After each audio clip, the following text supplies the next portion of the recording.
अस्सलामुअलैकुम, कैसे हैं आप सब। आई होप के बिल्कुल ठीक होंगे। तो यार आज मुझे यूके के अंदर ऑलमोस्ट 1 साल कंप्लीट हो गया और इस 1 ईयर में मेरा यूके में कैसा एक्सपीरियंस रहा, मैंने क्या कुछ यहाँ पे गेन किया, क्या मेरी एक्सपेक्टेशंस थी और क्या कुछ मुझे उनमें से अचीव हुआ, तो ये सब कुछ मैं आपको इस वीडियो में बताऊँगा। तो फ़र्स्ट ऑफ़ ऑल यार, अगर आप मेरे चैनल पर नए हो तो चैनल को लाजमी सब्सक्राइब कर लो, मुझे एक अच्छी मोटिवेशन मिलती है। और अगर आपका कोई भी क्वेश्चन हो किसी भी चीज़ से रिलेटेड, यूके से रिलेटेड, स्टडी से रिलेटेड, तो आप कमेंट सेक्शन में पूछ लो। तो यार लास्ट ईयर जनवरी मिड में मैं यूके आया था और लास्ट जनवरी में यार बहुत ज़्यादा सर्दी थी। अभी सर्दी है लेकिन इतनी नहीं है। लास्ट टाइम तो जनवरी में भी 1-2 दफ़ा स्नोफॉल हो गया था लंदन में, लेकिन अभी उस लेवल की सर्दी नहीं है यहाँ पे। मैं भी फ़ेब में हो, तो ये है कि जनवरी इनटेक में यहाँ पे जो जॉब्स होती हैं वो थोड़ी सी कह लो कि कम होती हैं। क्रिसमस के बाद जो जनवरी और फरवरी चलता है वो ज़रा क्वाइट चलता है, तो अभी भी यही सिचुएशन चल रही है। और जो शुरू के 1-2 मंथ से यार वो इतने क्वाइट थे और मैं लिटरली यार डिप्रेशन की हालत में था, क्योंकि मुझे ना जनवरी में मेरे पास कोई जॉब थी, ना फ़ेब में कोई जॉब थी। मार्च में आगे मुझे एक जॉब मिली थी और इस दौरान मैं 1-2 दफ़ा एक वेयर हाउस में गया था और वहाँ पे वो कंटेनर्स होते थे, उनमें से लोडिंग अनलोडिंग की जॉब करनी होती थी और वो इतनी हार्ड जॉब थी। लेकिन ये था कि वहाँ का जो पे रेट था वो 12 पाउंड पर आवर था और गोरे का एक वेयर हाउस था वहाँ पे, उसके अंदर वो काम करना होता था और वो भी कभी बुला लेता था, तो कभी जब उसका कंटेनर आता था तब वो बुलाता था। तो जॉब तो वही है कि जो परमानेंट हो तो फिर ही आपका चलो कोई सीन ऑन होता है। और शुरू के टाइम में मेरा अच्छा एक्सपीरियंस नहीं था, मैं यही कहता था कि यार मैं आगे इधर गया हूँ। लेकिन ये है कि बाद में जब काम मुझे प्रॉपर मिल गया, ठीक है, उसके बाद मुझे वेकेशंस हो गई, उसमें फ़ुल टाइम अलाउ होता है, तो उसमें मैंने काम किया अच्छा। और ये है कि यार जो बंदा यहाँ पे मेहनत करता है ना, उसके लिए यहाँ पे बहुत ज़्यादा काम है, ठीक है। और जिसने पाकिस्तान में भी मेहनत की है, अपनी कंट्री में वो मेहनत करता है, वो इधर आता है तो वो यहाँ पे कामयाब होता है।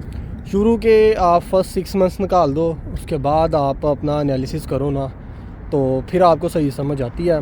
और जैसे जैसे आपको यहाँ पे यार टाइम गुजरता जाता है ना, तो आपके लिए जो कह लो कि अपॉर्चुनिटीज़ होती हैं और सेविंग्स के जो चांस होते हैं, अर्निंग के जो चांसेस होते हैं वो ज़्यादा होते हैं। शुरू में तो यार आपको समझ ही नहीं आती, आपने डॉक्यूमेंट सारे अप्लाई करने होते हैं, उन डॉक्यूमेंट्स की भी फ़ीस होती है। मैंने आते ही ये किया कि जो मैं अपने साथ 1800 के 2000 पाउंड्स लेके आया था, 1800 2000, मैंने आते ही अपना सिक्योरिटी का बैज अप्लाई कर दिया। 500-600 उसमें लग गया, 1-2 मैंने रेंट्स दिए, तो मैं तो खाली हो गया और जॉब भी नहीं थी। लेकिन ये है कि उस सिक्योरिटी के बैच की वजह से मैंने बाद में सिक्योरिटी की भी जॉब की है, तो वो मेरे लिए काफ़ी हेल्पफुल हुआ। अगर तो आपका माइंड है कि आपने अपनी फ़ील्ड की जॉब करनी है, तो मैं जो न्यू आने वाले स्टूडेंट्स हैं उनको कहूँगा कि यार फिर आप सिक्योरिटी का बैच बनवाओ ही ना। अब मुझे इतना टाइम हो गया, मैंने सिक्योरिटी की कोई शिफ्ट ही नहीं की, तो वो मेरा ऐसे ही पड़ा हुआ है। तो हम पहले ही माइंड बना के आते हैं कि यार हमने जाते ही सिक्योरिटी करनी है, तो जिसने तो सिक्योरिटी करनी है वही सिक्योरिटी का बैच बनवाए। अगर वो किसी रेस्टोरेंट पे या टेक अवे पे जॉब कर रहा है तो उसको ज़रूरत नहीं है कि यार वो अपना 500-600 बाउंड करे। मेरा एक दोस्त है, उसने एक भी शिफ्ट नहीं की, लेकिन उसके पास सिक्योरिटी का बैच है। तो यही 500-600 अगर आप अपने ड्राइविंग लाइसेंस पे लगाओ तो वो फार बेटर है यार, वो बहुत ज़बरदस्त है। ड्राइविंग लाइसेंस तो आपकी कह लो कि नीड है यूके के अंदर। अभी मैंने भी रिसेंटली अपनी थ्योरी टेस्ट पास किया है और अब मैं लेसन इंशाल्लाह स्टार्ट करूँगा और अपना जो ड्राइविंग लाइसेंस है उसको कंप्लीट करूँगा। क्योंकि ड्राइविंग लाइसेंस हो आपके पास तो आपको ये नहीं होता कि आपके पास जॉब ना हो। जिसके पास ड्राइविंग लाइसेंस है, गाड़ी उसके पास है, इंश्योरेंस करवाए, तो यार वो डिलीवरी की जॉब कर सकता है, उसके पास बहुत ज़्यादा जॉब अपॉर्चुनिटीज़ होती हैं। यार इस कंट्री के अंदर वो बंदा कामयाब होता है जो अपनी अना को ख़त्म करके, अपने अंदर से शर्म को ख़त्म करके काम करता है ना, जिसको जो भी काम मिले वो उसको काम समझे और उसको करे, तो यार वो बंदा यहाँ पे बहुत जल्दी कामयाब हो जाता है। और अगर आप अपने अंदर से शर्म को नहीं ख़त्म कर सकते, अपनी अना को, अपनी जो ईगो है उसको ख़त्म नहीं कर सकते, तो सॉरी टू से आपको यहाँ नहीं आना चाहिए। वो चाहे यूके हो, कनाडा हो, या दुनिया का कोई जो बेस्ट कंट्री आपको लगता है, आप अगर वहाँ पे चले जाओ और अगर आप अपने वही जो लाइफस्टाइल है जो पाकिस्तान में है उसी को ही कहो कि इसी लाइफस्टाइल में आपको सारी चीज़ें मिल जाएं, तो ऐसा बिल्कुल भी यार पॉसिबल नहीं है। जहाँ पे जब हम नए आते हैं ना, तो आपका जो भी बैकग्राउंड है, फाइनेंशियली कितने स्ट्रॉन्ग हैं, पाकिस्तान में आपको जो सी भी लग्जरी आपके पास है, गाड़ी है, अच्छा घर है, वट जो भी आप थे, यहाँ आके हर शख्स को ज़ीरो से स्टार्ट करना पड़ता है। और उस स्टार्ट को आपके ऊपर ये डिपेंड करता है कि आप कितनी जल्दी अपने आप को मेंटेन करते हो, ठीक है। अगर तो आप चीज़ों को पॉजिटिव वे में लेके चलोगे, ठीक है, एक प्रोग्रेसिव वे में लेके चलोगे, तो आप जल्दी यहाँ पे कह लो कि कामयाब हो जाओगे, ठीक है, और आपकी लाइफ इजी हो जाएगी। और यहाँ पे कामयाबी यही है कि आप अपने आप को स्टेबल करो, ठीक है, आप एक जो डिफाइंड रूट है उसके ऊपर चलो, और अपने आने वाले जो फ्यूचर है उसको जितना सिक्योर हो सकता है आप वो करो। अपनी डिग्री को कंप्लीट करो, डिग्री के बाद आप अपनी स्पॉन्सरशिप जॉब की तरफ जाओ।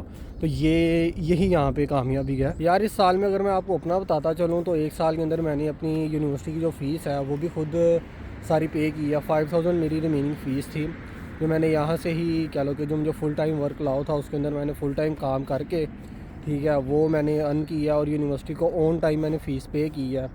और अभी तक मैंने जितने भी स्टूडेंट्स देखे हैं जो मेरे यूनी फेलो हैं, ठीक है, मैंने किसी स्टूडेंट को नहीं देखा कि वो मेहनत करता हो, ठीक है, अच्छे से वो काम करे, अपनी स्टडी को लेके चले और वो यहाँ पे अपनी फ़ीस ना मैनेज कर सके, यहाँ वो किसी कह लो कि यहाँ पे अनसक्सेसफुल हुआ हो।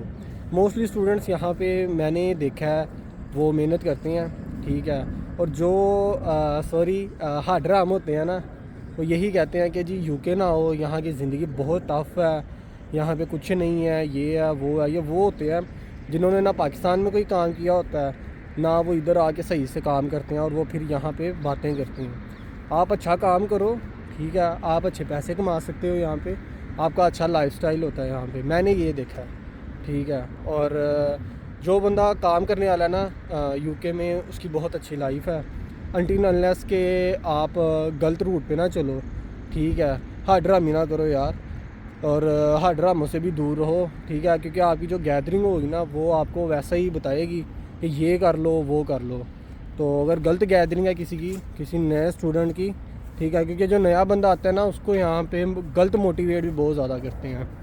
और यार आफ्टर स्टडी लॉन्ग टर्म में अगर आपकी यूके में सेटलमेंट नहीं हो रही तो आपके पास एक लीगल चांस होता है, आप अपने BRP जब तक आपका वैलिड है कि आप यहाँ से यूके से यूरोप मूव कर जाओ, वहाँ पे पुर्तगाल है और दूसरे ऐसे कंट्रीज़ हैं जहाँ पे आपके पेपर्स वगैरह इजीली बन जाते हैं। तो ये चीज़ें तभी पॉसिबल हैं जब आप पाकिस्तान से निकलेंगे, ठीक है, और एक अच्छे टाइम पे अच्छा डिसीजन ले लेना, ये भी कह लो कि एक अच्छी चीज़ होती है। मैंने भी अच्छे टाइम पे डिसीजन लिया था और आज मुझे यूके के अंदर 1 साल कंप्लीट हो गया है। अगर मैं अभी पाकिस्तान में ही होता, ठीक है, तो मैं जो मेरे ड्रीम्स थे मे भी वो वहाँ पे इतनी जल्दी कंप्लीट ना होते जितनी जल्दी हम इन कंट्रीज़ में आके अपने ड्रीम्स को कंप्लीट कर लेते हैं, पूरा कर लेते हैं। और रही बात यार यहाँ पे जब हम आते हैं ना, एक चीज़ होम सिकनेस है कि आपको अपने घर वालों की बहुत याद आती है, ये चीज़ ख़त्म नहीं हो सकती, ठीक है। और ये चीज़ ज़्यादा तब होती है जब आप नए नए होते हो, क्योंकि नए नए जब हम आते हैं हमारे पास जॉब नहीं होती, हम घर में रहते हैं, ना हमें यहाँ के डायरेक्शन का, रास्तों का इतना पता नहीं होता, तो हम बाहर भी नहीं ज़्यादा निकलते और इतने हमारे नए फ्रेंड्स भी नहीं होते और हम जल्दी किसी पे ट्रस्ट भी नहीं कर पाते। तो इन सारी चीज़ों को लेके हमें अपनी जो फैमिली होती है उसकी बहुत ज़्यादा याद आती है और वो हमारे पास अवेलेबल नहीं होती। तो ये चीज़ एक होती है कि आपको होम सिकनेस हो जाती है, लेकिन उसका बेस्ट वे यही है कि आप अपने आप को जितना बिज़ी रख सकते हो कि उतना बिज़ी रखो और अपनी जॉब सर्च करो और राइट पाथ पे यार जॉब सर्च करो, ठीक है। जॉब कैसे फाइंड आउट करनी है इसके ऊपर यार मैं एक डिटेल में वीडियो बनाऊँगा, ठीक है। और बेस्ट यही है कि आप अपने साथ एक स्किल लेके आओ। कौन सी स्किल्स यहाँ पे बेटर हैं जिनका अच्छा पे रेट है, इसके ऊपर मैं ऑलरेडी एक वीडियो बना चुका हूँ, आपको डिस्क्रिप्शन में उसका लिंक मिल जाएगा। तो यार मिलते हैं अगली वीडियो में। मेरा यूके का एक्सपीरियंस तो बहुत अच्छा रहा अल्हम्दुलिल्लाह। और यार मेरा एक ड्रीम था कि मैं यूरोप जाऊँगा, ठीक है, पेरिस जाना था मुझे, और वो अल्हम्दुलिल्लाह यूके के पहले साल ही मैंने कंप्लीट किया है, ठीक है। मैं जर्मनी भी गया हूँ, मैं फ़्रांस में पेरिस भी गया हूँ, तो ये मेरी काइंड ऑफ अचीवमेंट था मेरे लिए, ठीक है। कभी सोचता था मैं कि मैं वहाँ जाऊँगा और मैं वहाँ पे गया भी हूँ, उसका मैंने एक पूरा व्लॉग बनाया, वो आप चेक कर लेना, इससे पिछली वीडियो है वो, तो डिस्क्रिप्शन में भी आपको लिंक मिल जाएगा। तो मिलता हूँ यार किसी अगली वीडियो में, तब तक के लिए अपना बहुत ज़्यादा ख्याल रखिएगा। Good bye.